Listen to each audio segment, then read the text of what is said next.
Et c'est parti pour l'émission Kiki et les drôles d'oiseaux. Première rubrique entamée par Joël. Maintenant, on va parler de la saga Twilight, Joël. Exact. Donc, le livre, je précise. Ouais, le livre. Oui. Allez, soyons. Donc, on va parler du phénomène Twilight aujourd'hui. D'accord. Donc, qui n'a pas entendu parler de Twilight ? Moi, jamais entendu parler. Donc, vite fait, pour Kiki et ceux qui auraient passé 3 ans dans les bois, C'est le cas de le dire en plus. un petit rappel des faits.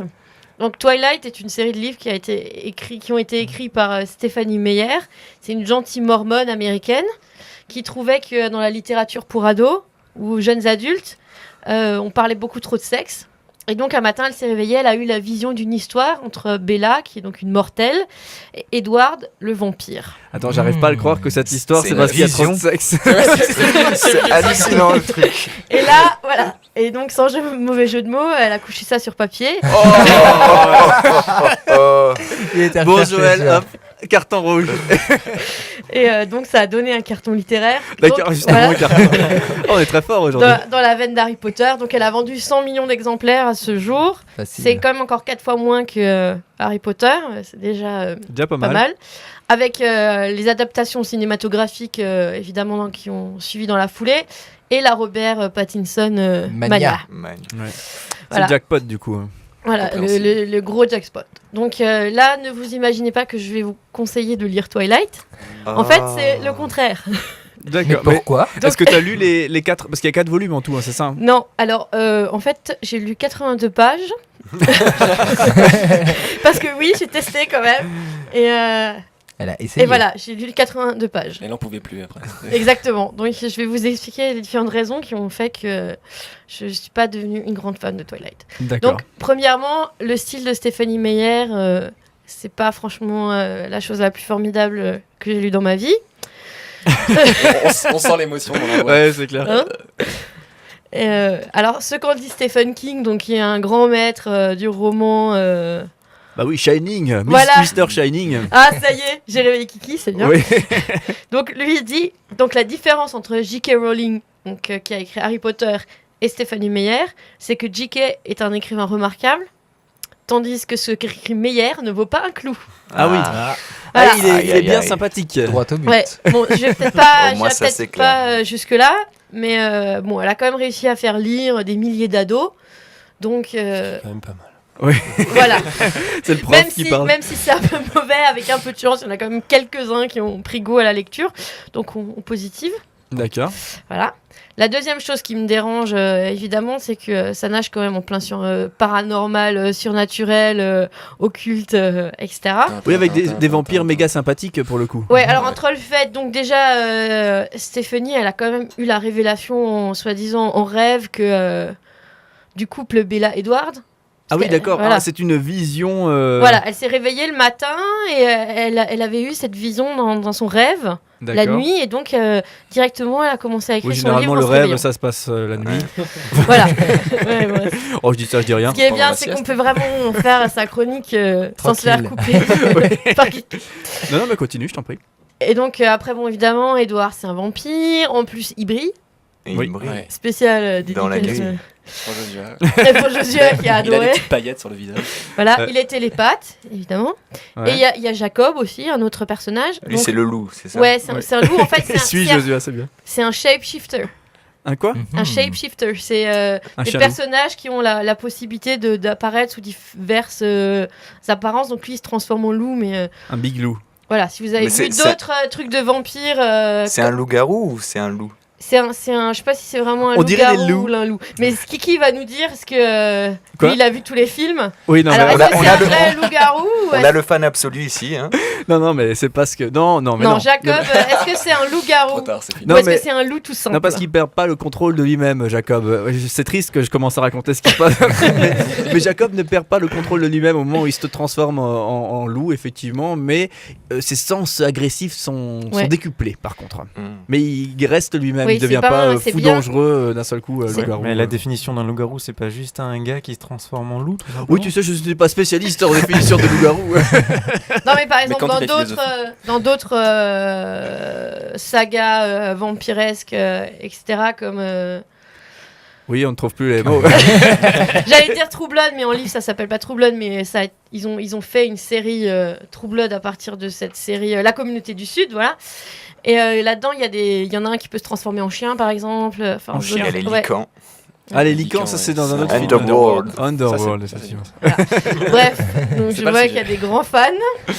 Bon, bref, c'est quand même, c'est quand même déjà au niveau paranormal, c'est quand même déjà, ça va, c'est bien gratiné. Et alors, donc, Stéphanie, donc le clou du spectacle, c'est qu'elle veut nous vendre que quand tu lis Twilight, tu lis un livre qui est quand même vraiment super sain. Bon, déjà, il y a, mis à part le paranormal, elle pense que la littérature pour ados est pervertie par le sexe, et ça, c'est le grand mal. D'accord. Donc, je ne vais pas dire que c'est complètement faux, parce que c'est vrai que... il y a certains bouquins. La littérature la littérature pour ados est envahie par le sexe. Ah ouais, non, mais clairement. Je vais en lire plus des bouquins. Je rigole, bien sûr. Hein. Un autre carton. Non, mais c'est pas possible. Non, mais sérieusement, c'est vrai. Bon. Ah ouais, non, mais il y a vraiment des bouquins. Par exemple, dans la communauté du Sud. Déjà, ils se font dans le premier tome. Ils se font des bisous sur la bouche. Hein. Non. C'est déjà très avancé. Là, Non, il y a toute une enquête sur les filles qui meurent parce qu'elles couchent avec les vampires, quoi. Donc, mais je vois pas en quoi dans Twilight il y a moins de sexe que dans les autres. Il se passe quand même dans les premiers tomes, c'est quand même chaste de chez chaste. Il se passe vraiment rien du tout. Et puis à un moment il y a tout qui vient d'un coup en même temps en bloc, tu vois, parce qu'elle en pouvait plus. Pour rattraper le reste. D'accord. Non, mais parce que dans le 3, c'est bien dit que Edward, n'est-ce pas, c'est un gentleman, n'est-ce pas, qui attendra le mariage ou la concrétisation. Donc il faut aller jusqu'au 3 pour comprendre ce genre de choses. Oui, effectivement. Mais en fait, là, ce qui est un peu foireux. D'accord, ça venait pas, ouais, d'accord. J'attendais un mot très raffiné. Ouais, il est pas venu. Ce qui est quand même bien foireux, c'est que là, on fait une deuxième couche. Allez, elle nous fait quand même l'apologie de la chasteté. Or, c'est bien connu, la chasteté, c'est un truc qui se pratique parce que l'un des deux est vampire. Parce que là, en fait, c'est ça le pourquoi il se passe rien, c'est parce que Edward, c'est un vampire et Bella. C'est plutôt aussi parce que lui, il a l'ancienne. Ouais, mais ça, c'est. Et il a l'ancienne parce que c'est un vampire. Oui, il n'en peut rien s'il a 130 ans, le bonhomme. Voilà. Mais là où je veux en venir, c'est que donc pour être chaste, il faut être un vampire, c'est ça en gros, c'est quasiment ça. Donc, qui n'y comprend plus rien. Bonne conclusion.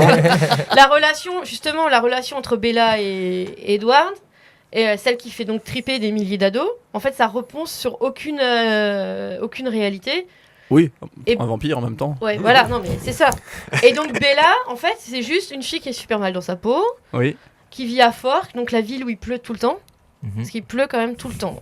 Dans le livre, dans tout ce que j'ai eu, il pleut tout le temps, et apparemment il pleut vraiment tout le temps.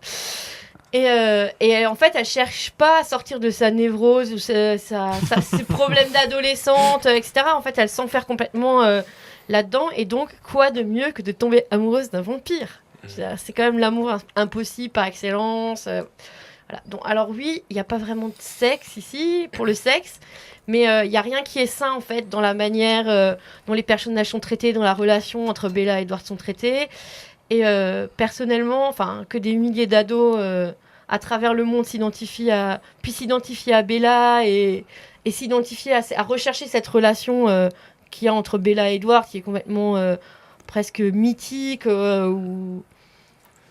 Donc c'est tout sauf un exemple. Ouais, moi ça me fait presque peur, quoi, parce que ça n'a rien à voir avec la réalité. C'est complètement déconnecté.